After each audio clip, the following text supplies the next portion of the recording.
On ne peut pas dissocier la qualité de la crédibilité quand on fait de l'information, surtout dans un moment où l'information est parfois malmenée, détournée. Et je pense que c'est ce que le téléspectateur attend de l'information sur le service public. Ce que j'aime dans le métier, c'est l'artisanat. C'est-à-dire le fait de faire un journal. Un journal, c'est très concret. Il y a un circuit de la copie. On relit plusieurs fois les articles, on les façonne.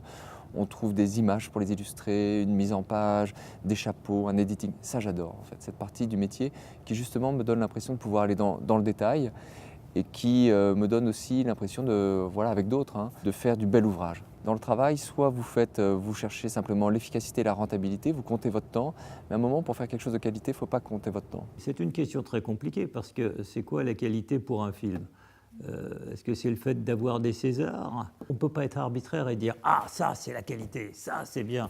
Donc, par exemple, si vous prenez l'exemple des Césars, il y a 4800 votants, donc vous avez un panel très large qui doit définir ce qu'est la meilleure image, le meilleur son, la meilleure actrice. La qualité ne peut pas s'attribuer par des critères personnels. Le mot qualité est un peu curieux parce qu'il ne suffit pas dans mon travail. Je pense qu'il faut combiner qualité avec talent. Je vois le talent quand je regarde une idée et je pense qu'on utilise qualité quand on se met tous à se concentrer pour que l'idée soit exécutée de la meilleure manière possible jusqu'au bout.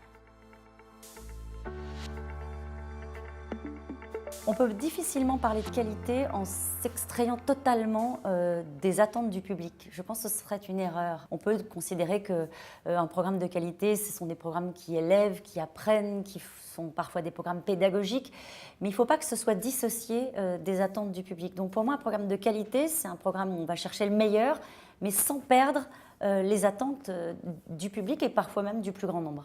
Ce qu'est une télévision de qualité, c'est d'abord une télévision qui pense que le spectateur a droit à des programmes de qualité. Donc la qualité, c'est déjà quelque chose qui est reporté dans l'estime qu'on a du spectateur quand on pense à la télévision. J'aime beaucoup les émissions de Laurence Delahousse sur le cinéma. Elles sont très pertinentes, elles sont profondes.